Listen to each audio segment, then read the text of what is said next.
Did you know that over 120 million people are forcibly displaced worldwide? This means that 1 in every 69 people is displaced. These aren't just numbers. Behind each forced displacement lies a story of a family that suffers, a child separated from her mother, a girl longing to continue her education, an elderly man who died because his hospital was bombed. These are stories of war, conflict, and power struggles where millions suffer without their fault. In this video, we will cover all of these aspects. We will tell you the human stories behind these numbers.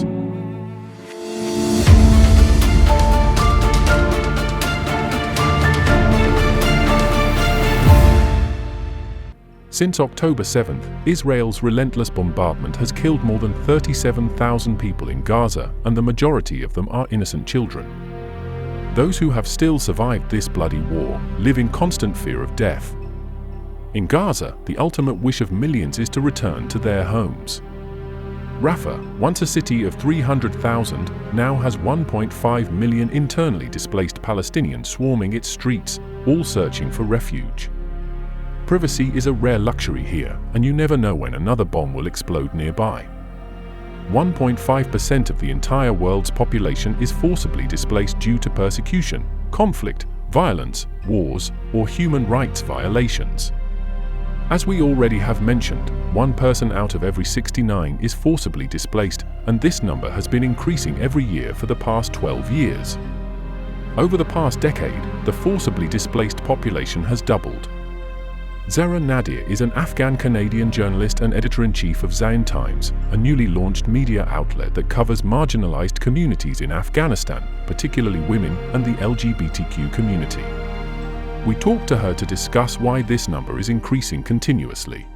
The more conflict we see, we know that more people are losing their homes and they have to flee, especially in the face of a conflict. For example, what's happening in Gaza, what's happening in Sudan, what's happening in Myanmar, besides what have already happened in Afghanistan, what happened in Ukraine. So we are seeing this new conflict are actually adding to the number of displaced people, to the number of people who had to flee their home to remain safe, to survive. The UNHCR, United Nations High Commissioner for Refugees, categorizes forcibly displaced people into different groups.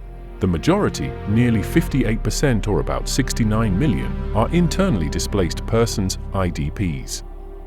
These individuals are displaced within their own country due to conflict. The remainder are refugees, people who are forced to flee their home countries to escape persecution or a serious threat to their life, physical integrity, or freedom. Globally, there are 43.4 million refugees, and this number has tripled in the last decade. We asked Nader if UNHCR is doing enough to protect refugees. Talking from the perspective of a journalist, I should be cautious that it's not about me saying that are they doing their part or not, because I believe that they are doing their work. But the problem is, as we are seeing the number grows, the demand for their work grows. And are they able to meet the demand? I don't believe so, because from what I'm seeing, from what we are hearing, especially in relation to Afghan refugees, we know that many of them are telling us that, for example, they have registered with UNHCR a year ago, and they have not yet been asked for an interview. So we understand, and there are many of them who have been waiting for years to be able to call in for interview and to be able to resettle in a safe country. That's not happening as fast as people want this to be happening. And I'm feeling that there is kind of the demand is very high for their work as we are seeing more conflict. In 1951, the UN established the Refugee Convention to protect the rights of refugees in Europe after World War II. In 1967, its mandate was expanded to address displaced people across the world. At that time, there were 2.1 million refugees worldwide. Today, this figure is 58 times bigger. This situation significantly changed during the 1980s due to wars in Afghanistan and Ethiopia. By the 1990s, the number of refugees had risen to 20 million, marking the beginning of the internal displacement crisis. The invasion of Afghanistan and Iraq by the United States after 9/11, along with the civil wars in South Sudan and Syria, led to a substantial increase in the number of refugees, surpassing 30 million by the end of 2021. In February 2022, Russia's invasion of Ukraine triggered one of the fastest-growing refugee crises since World War II. In less than a year, 5.7 million people fled Ukraine. The year 2023 was hard for the people of Sudan. The conflict between the country's army and paramilitary forces caused millions of Sudanese to either leave the country or face internal displacement. Sudan, which was home to millions of refugees from Eritrea, South Sudan, and Syria before this war, now sees these refugees forced to find new places to live. This highlights a tragic cycle, fleeing one country to save your life, only to encounter similar dangers elsewhere, prompting yet another flight. Nader also spent her childhood as a refugee in Iran and faced discrimination. She described some of the hardships she faced. I was a refugee in Iran, and I remember when I talk about my experience of being a refugee in Iran, I suffered racism. Very brutal kind of racism, and I was denied the right to education because I was a refugee. I was a refugee in Iran in 1990s when the Taliban first take over. This problem is further complicated by the fact that 75% of refugees are hosted by low and middle-income countries. These already volatile and struggling economies often fail to provide basic necessities such as education and healthcare to these new arrivals. Nearly 40% of forcibly displaced persons are children, and such conditions make survival even more challenging for them. Crossing into a new country isn't easy either. In April 2024, a boat carrying 140 Rohingya refugees capsized off Indonesia, resulting in 67 deaths while others were rescued. The incident made headlines, and an investigation later revealed that the boat had not capsized by accident. There was no storm or engine failure. Rather, an AP reporter discovered that the captain had deliberately sunk the boat after being refused more girls to rape. Nader thinks it's because of impunity for crimes against refugees. Start with the host country see every refugee as a human, and then apply the same law that they have from their own country to the refugees, and don't see them as out of the box, so we can do anything to them and just be okay with that. This should not be seen because they're human. Their human rights should be guaranteed regardless of what's happening or who they are, right? Then we could have that, when a woman is raped, they should be able to go to the police and complain and bring those people who are culprit to justice. But unfortunately, for the refugees, because most of them don't have the luxury of having a visa and things like that, they won't be able to go to the police and complain. And even if they go to, and if the culprit is from that country, most of the time these people say like, oh, you are in my country and now you come and complain about, a citizen of my country. Those are the kind of response that they would get. So it makes the vulnerable more vulnerable, and just leave them to fend for themselves, and that's difficult. These incidents are not isolated. Interviews with 31,500 refugees along the central Mediterranean route revealed severe threats to their lives, including rape, torture, kidnapping, arbitrary detention, robbery, and human trafficking. Between 2021 and 2023, at least 950 people are known to have died while crossing the Sahara Desert, though the actual number is likely much higher. During the same period, 7,600 people on the move died or went missing in the Mediterranean Sea. Another significant problem refugees face in host countries is xenophobia, or hatred against these individuals. Pakistan has hosted millions of Afghans for decades, and during their time there, Afghans have faced racism and prejudice, and many still face it. Pakistani sociologist Nida Kamani attributes this to state-sponsored propaganda that frames Afghans as enemies. Also in Pakistan, what we are seeing that the government of Pakistan is forcefully returning these refugees to Afghanistan where their lives are at risk. So to give you one example, I remember we did one interview or one story about the particular situation of refugees in Pakistan. We interviewed one woman, she was a lawyer, and she was saying that I cannot live in Afghanistan, I have to flee. She had children, and I think the youngest one 1 year old. And when the Pakistan started forcefully deporting them in November, I think it was second day of November that they received a knock on their door. The event was in early morning. And then just the Pakistani police came and took them out. And she said, I was not able to dress my kids. And then they were taken to a detention center where they told us that they were kept there for 24 hours without water and food. And his young boy, the 1-year-old, was sick. So she had to get her to the doctor. So she cried and she asked for help, and it was only her and her children was able to go out to a doctor. To the rest of her family, her young kids were staying in the prison.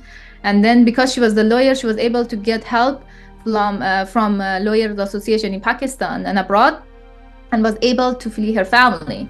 But that's not the case for other refugees who are facing this situation, which is very brutal, very hard, especially the fact that where are they going back? There's nothing to go back to. And that's very true for the woman who doesn't have a life in Afghanistan, unfortunately. After the Taliban takeover of Kabul in August 2021, nearly 600,000 Afghans fled to Pakistan. In 2023, amid growing terrorism and insurgency, the Pakistani government blamed the Taliban for facilitating terrorism and deported more than 1 million Afghans. During this expulsion, many were exploited by locals and mistreated by authorities. Many experts and human rights activists opposed it and called for a different solution. They think it won't solve Pakistan's security problems. Deporting all of Afghan refugees is not going to solve the problem of Pakistan, because it's an ideological problem. It's a tension they have with the Taliban, and this should be solved in other ways. But refugees have nothing to do with this. No matter how many Afghan refugees Pakistan decide to deport, it's not going to change Taliban in Afghanistan, because Pakistani Taliban is actually an ally and so-called brothers to Afghan Taliban. So for the Pakistan government to believe that by deporting more Afghan refugees, they might be able to create a gap or create a way for this brotherhood to break, I don't think so. This is gonna work for them. And the only thing I see is the most vulnerable, the most poor, the most marginalized is suffering. Only it's them that's suffering under this situation, and it's not going to harm the Taliban. Unfortunately, it could have been differently if Pakistan have considered the policy of strategic depth toward Afghanistan. But I think it's very much late right now for what the Pakistan could have done differently, but it didn't. And unfortunately, that crisis that Pakistan helped create is now, it's the kind of chicken who now come back home to harm, unfortunately, Pakistan as well. And we hope that the people of Pakistan wake up and understand that, by setting fire in your neighbor's house, your house is not going to be safe. Nearly 3/4, or 72%, of all refugees come from just 5 countries: Afghanistan, Syria, Venezuela, Ukraine, and Palestine, with more than 6 million people fled from each of these countries. The majority of these refugees relocate to 5 countries: Iran, Turkey, Colombia, Germany, and Pakistan. The majority of these countries host refugees because they share borders with them. But Germany is an exception here. It does not border the main refugee source countries, but provides shelter to millions of Ukrainians, Syrians, Afghans, and Iraqis. Racist and prejudiced behavior is prevalent in many host countries.